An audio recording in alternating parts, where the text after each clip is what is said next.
Welcome in to the first ever episode of Behind the Wheelhouse. Here on with Jon and Justin of Trucker Talk Radio. It's been a while, Justin. We Yep. haven't been on here for quite some time. We're really going to focus on our brand, and that is trucking. We want to start a show called Behind the Wheelhouse. It's mainly going to focus on sitting down with CEOs, founders, dispatch leaders, truckers who are out there. Hmm. Basically, people who have a major role in, keeping America moving with 18 wheels underneath them. Really, what the main topic is going to be about is dealing with the decisions that CEOs, COOs, safety directors, recruiting directors are actually dealing with right now. What are some of the hurdles they're running into in their trucking company? I think it starts with, how am I going to get more assets? How am I going to add more drivers? There's so many different hurdles. It's starting with insurance. The insurance companies make it so tough on these trucking companies and so expensive.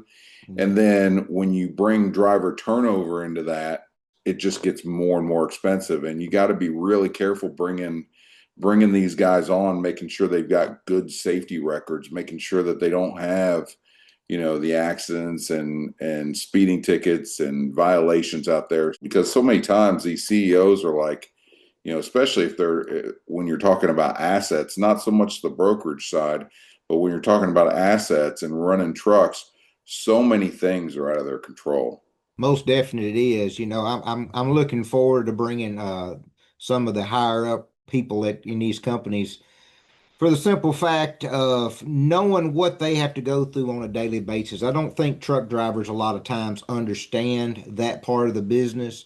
And as me and you talked before the show, the days of just buying trucks and having a little dispatch group and running your company, those days are over. Yeah, There's so much that you have to figure in, and I'm curious to hear how they do it, what their mentality is for certain decisions. And I hope overall, maybe, some truckers and some owner operators maybe can see behind the curtain a little bit of what goes into it, because you can just buy a truck and lease on, and your worries are pretty much over unless the truck tears up and you got to repair. But for the company itself, there's so many factors. I mean, just like the cost to bring a driver on. With me doing recruiting for all these years, I get so many drivers that were denied. Well, that costs, from running an MVR, running a PSP, doing a drug test, and then the driver can't come on, or stays 2 weeks and leaves. That's a huge cost. And I just kind of look forward to seeing, what their mindset is, what they think of the future. You got autonomous trucks coming. You've yeah. got, drivers that are undereducated, in my opinion, that don't have enough experience, that are coming out of these schools. You don't know if your driver's going to have his CDL tomorrow or not, with the way everything goes. I mean, That's a good point. you Yeah, know, you don't know what the market's doing, if the market's booming one mhm. month and then it's going to be Nope. soft the next month. There's so many inconsistencies that keeps these CEOs guessing, and then all these different factors they have to deal with. Mhm. I'm curious, like CEOs that come in from these, from other markets. I've seen it a few times where you have CEOs come in from other markets and they don't know quite how to respond, especially to the inconsistencies that you see in trucking that you don't see across other industries. How do you handle the constant pressure to be on time with shippers while dealing with ELDs and also dealing with a lack of Ethic. work ethic? That's right. There's people don't want to work anymore. I think COVID No. ruined that for so many companies. You get a driver hired on Friday, you think he's coming out on Monday, and then you call him on Thursday and you're like, where have you been? Hmm. And he likely is not going to have a good answer for you. And I'll tell you something else I can't wait to ask this question. So I had a driver I talked to the other day brought this up to me. He said, the world's changed. Used to, I got all these phone calls, right? He said, used to, I just go to the trucking company. walk in, introduce myself, talk to the main person for a few minutes, fill out an application. Yeah. And if I wanted a job, pretty much if they were looking, I could get a job. He says, now I put my name on a job board. I'll get 95 calls in a day. I can't answer them all, and they're all about the same. I can't tell if one's better than another because I don't meet anybody. That's why it's so important to build a relationship with these Mhm. guys. That's why, we talk to trucking companies all the time and talk about, you got to build your brand with these drivers. These drivers got to get comfortable with you. They've got to hear Yep. from you every day. It's no different than going after a customer. The customer Right. needs to know who your company is, what they can do for them. They need to feel comfortable working with you because they're going to be working with you on a daily basis. So a lot of these drivers, you gotta find a way to stay in constant contact with them, build a solid rapport with them, and Mhm. where they have a good feeling about your company and feel comfortable working with you, and that's gonna lower your turnover. So brand awareness and building relationships with these Yep. drivers is so important, and it It starts with the CEO, like we said, building that culture and and really treating these drivers as customers. Yes, I would agree with that. And drivers aren't treated like that. I mean, I've been through it. I've heard horror stories where, it takes 2 or 3 weeks to get a driver onboarded. No, they don't hear from somebody for 2 or 3 days, and it just it can't be that way. And I know that's got to be tough for like a CEO. They're not over top of that part of the job all day long. I mean, they're answering phone calls from customers. They're dealing with problems. They're figuring out how to figure out, get these trucks repaired, working with the safety team, making sure everybody's current. So you've got to have the right management. And then it goes down to making the right hires, even in dispatchers. We can't blame everything on truck drivers. Right. There's a lot of bad dispatchers out there. So, I've done it. It's not an easy job like most people think if you do it good and you do it right. But back to what you said, if you've got a great relationship with your driver, and your driver respects you and you respect him, he or she, then it can be easy. It's not easy, but it can be to where it's manageable. You can get your stuff done in a couple hours a day. Yeah, and so that's just even well, more. the biggest thing is you can't, I learned this in my early days in logistics and brokerages. You can't run from your problems. You got to No. communicate. There's always going to be problems in trucking. There's always going to be claims. There's always going to be problems. There's always going to be, Yep. that time where you get a driver stuck in a bad area because you want to take a good load Hmm. and you can't move them. And the biggest thing is communication. And it's on both sides. It's the dispatcher when they can't find a load out of a tough area. It's the driver when he's showing up late or when he stays at home for 2 to 3 days and you don't hear from him.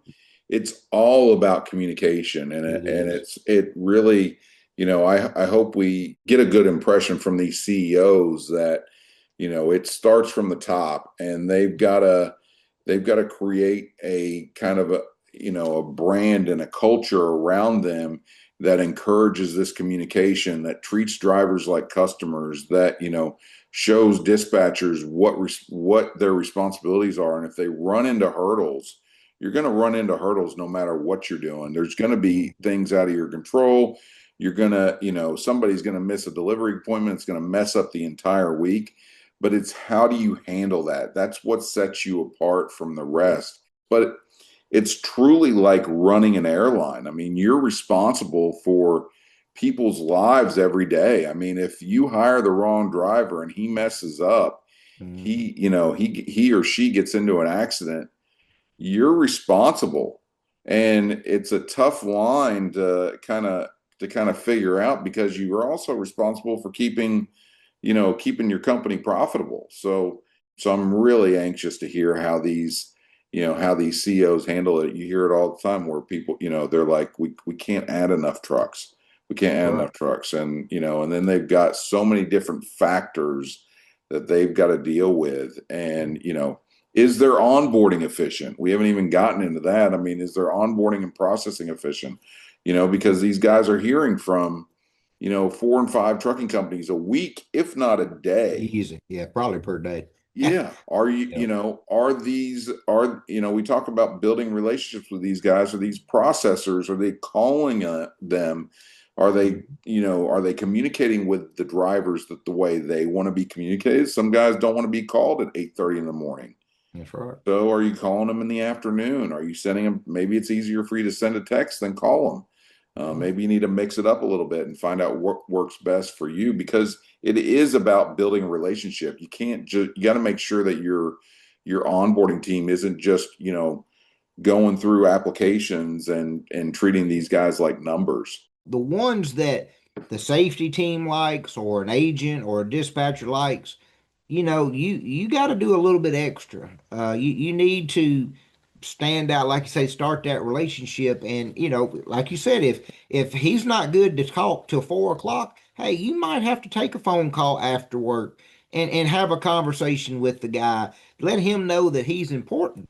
But again, too, what I think recruiters and onboarders don't think about on the onboarding side. As you said, they're getting bombarded daily with phone calls. Everybody's promising the world, and they know they're only going to get half of it. Yep. And I think this is something I'd like to ask a CEO for sure. Why not have your teams still stay engaged with that driver? If you come across a guy that you really like that would be a perfect fit, but he was told he could make an extra $1,000 a week somehow from somebody, stay engaged with him. Call him once a week. Let him be know, hey, we still are interested in you. We've got a place for you. This is what we offer. Don't try to talk him out of leaving that company that he just went to. He'll work his way out of that company. 9 out of 10 times they're overpromised and stay engaged. It might be a 3 month ordeal before you get that person all the way to the finish line. But don't, as soon as they decide to take another job, a lot of times you've got that lead, you've got that driver's information. Go the extra mile and just check on him once a couple weeks. That would go a long way to drivers. Is that like you say, that relationship? If you keep continually checking on me, hey, I've made an impression. You make me feel like I'm not a number. And two, and even more, if you got drivers that's been with you, I see things all the time. 1,000,000 mile reward member, Yep. a 12 month safety. No accidents. Call them on their birthday, send them. Those little things for retention go a long way because the drivers always feel like that they're being taken advantage of. Why wouldn't they feel that way? I That's right. mean, if you've been in trucking for the last 10, 15 years, 20 years, you've never gotten a pay raise. Why is hiring done the way that it's done? I mean, these trucking companies, I would think, especially if you've got good freight opportunities, you go after the guys that have, 5 to 7 years experience. Why isn't it treated like any other industry? Driver recruiting is so different than anything else. It's Mhm. just like these guys are a dime a dozen, and you're not like really carefully looking through a driver's resume. You're Mhm. basically going off of what someone like HireRight or somebody, a background check system, or you're looking at their DAC report. You're not really checking these guys' resumes out. Mhm. You're not seeing how long they've been at a company. You're not getting driver referrals, and some of that takes some time. But really, I mean, you look at these onboarding times with some of these companies, and you're talking 40, 50 days. Yeah, they got time. They don't ask interview questions, right? No, They're no. not interviewing a driver for a job. It's just like, hey, I've got an opportunity here. You want to take it? Yeah. Okay. Yeah. Let's go. And I think that we would lower driver turnover tremendously if we look at changing it up and good drivers should be rewarded. They should be able to stand out from the They crowd, should stand out. and And it's and hard. I think our sponsor, Ready App, I think they're doing some things that we're doing some things over at Ready App to really improve that and Yep. help highlight good drivers. Give drivers an opportunity to be sought after. Exactly. Yep. If a driver spent, 5 years at the last company, he Hmm. turns, 7 grand a week, That's You know, right. that's a driver that's probably highly sought after. In any other kind of industry, that kind of guy, Gets more attention, more he money, gets more more attention, he negotiating gets more power. Yep. money. Yep. Absolutely. So why are we not doing the same thing in trucking? Well, and two, you think about it, if you're a new driver or a driver that's been in it for years, or even been the guy that was a good driver and you don't really get to stand out, but if you're a newbie and you see, well, hey, if I stay at this company for 5 years, that's going to help me at my next job to get a nickel more a mile or another percent because they see I'm trustworthy. These drivers and owner operators as well might look and go, well, you know what? I'm not going to leave this company because if I can make it to the 3 year mark, that's going to make me look better. Mm-hmm. Plus, there's not a big difference from company A to company B. No, I there's mean, not. there's all the Well, same if there is, they're not marketing it the right way.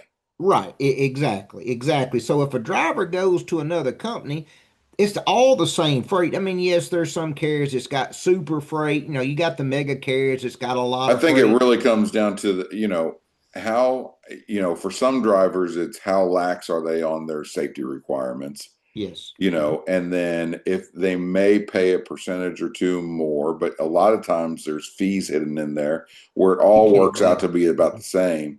And like Yeah. you said, these companies are all pretty much accessing the same loads off the boards. Hmm. So a lot of it comes down to, at that point, it comes down to dispatching. Is there a solid relationship with the dispatcher? If there's not, that driver's likely looking. If that dispatcher doesn't is not giving that driver the attention that he needs, or they're not getting along, they're not jiving, the driver's going to look for something better. That may be where there's some difference.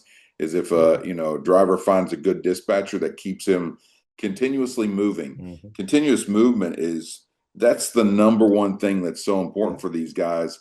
You get them sitting and they're looking. They got too much time to think. That's exactly Uh, right. Yeah, yeah. Well, and two, I mean, let's be honest on the truck driver side. I've talked to millions of them over the last 5 to 10 years. They're looking even when things are great. they are. And I used to tell dispatchers that were under me for the longest time, when you're a dispatcher and you're dealing with multiple trucks, you're never going to be able to give everybody the equal attention. The drivers that you respect that do the work, that are on time, respectful, of course, they're going to get a little bit more one-on-one time and taken care of first, which I get that. But what a lot of it boils down to is the little things that fester between a dispatcher the driver. These little things fester up and then it becomes a big thing. And then before the dispatcher knows it, the driver's out the door Yeah. because there's no talking. There's Well, no, yeah, there's no everybody hides, there's no Mhm. talking, and Nope. there's no solid relationship with there. I used to tell my dispatchers, no matter what happens here, if you decide to leave one day, that driver should be going with you. No matter who recruited them, Right. that driver should fight like hell to Mhm. stay with you, no matter where you're going. That's If right. you don't have that kind of relationship, you're failing. That's what I used to always say. That's If you good. I don't, like it. that driver needs to fight to stay with your dispatch. They need to feel valued, and then they need to be rewarded. If you got a guy that's been on with you for 3 years, or even just a year, at the year mark, they need to feel rewarded. They need to feel valued. They should get these trucking companies should be giving some kind of raises and incentives for Mhm. staying longer. You That's stay right. 5 years, you get X amount of dollars, you get a paid vacation. We give you $5,000 to enhance your truck, whatever it may be. You got to do things like this. Like every Yeah. other company out there, it's always cheaper to find a way to keep that customer than it is to have to go get a new one. That's right. Well, and that's a great point because I think me and you talked about this the other day.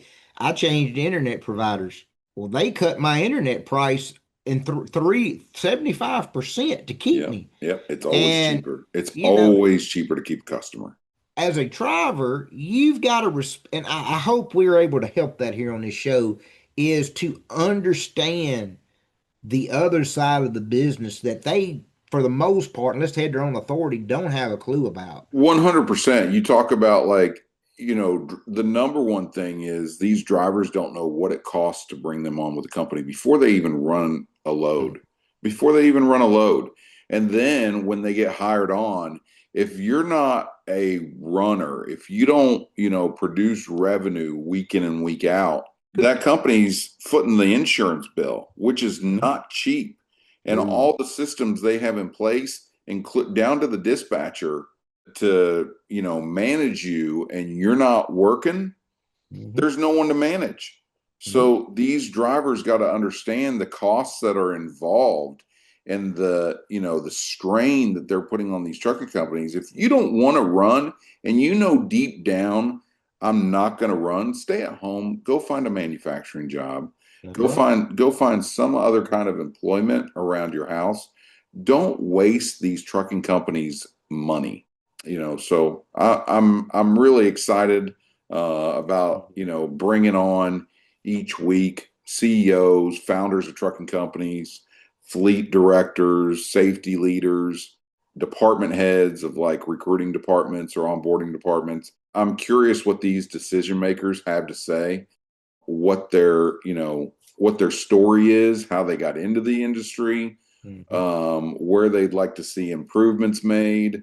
I'm excited about it. So there's going to be some days where it's just me and Justin talking back and forth about trucking things, our perspectives. We both played executive roles with trucking companies. We've both been owners of our own agencies.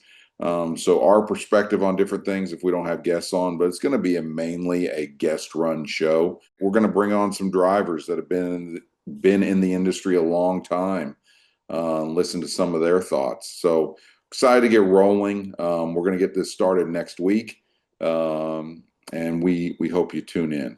Yep, look forward to it. I think it'll be insightful, not only for the viewers, I think for me and you as well. Hope to learn a lot of stuff. I hope everybody enjoys what we have coming up. Uh, but we will also still want to make it interactive. We want, our audience to, if you got questions that you would like for us to ask, or, you've got a story that you want to come on to talk about if you're in the industry, reach out to us. Please, subscribe, follow, share, do all the social media things to help us get our name out there. Also, before we go, I wanted to talk about one of our other sponsors right quick before we get off. Of Gray course. Cross. Oh, yes, please. We've got that up and going. It's graycross.org, Yep. Grey. Great It's cause. something that me and John have been talking about doing for a while. We 501(c)(3). All donations are tax deductible. Please donate.